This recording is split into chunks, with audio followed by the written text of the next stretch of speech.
দলের ভেতরে টাকা পয়সা অ্যাকাউন্টস নিয়ে কী চলছে।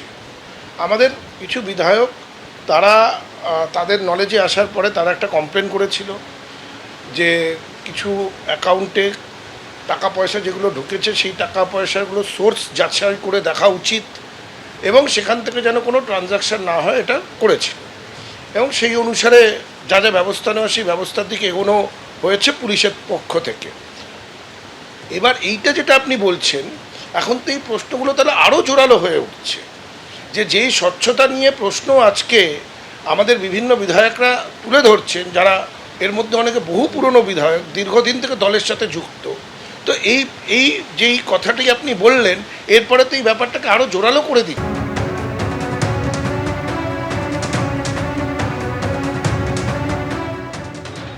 ২৬ লক্ষ টাকা একজন প্রার্থী বিধায়ক হওয়ার জন্য নিজের প্রচারে খরচা করেছেন, আর তার সই করা তার দেয়া তথ্য অনুযায়ী তৃণমূল কংগ্রেসের অ্যাকাউন্ট থেকে এইচডিএফসি ব্যাংক থেকে আরটিজিএস হয়েছে ২৫ লক্ষ টাকা, খাতে দেখানো হয়েছে পার্টি ডোনেশন।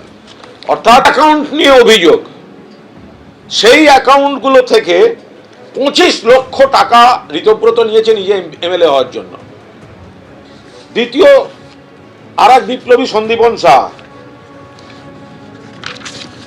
সন্দীপন সাহা মোট খরচা করেছেন তাঁর এফিডেভিটে, তাঁর সই করা আছে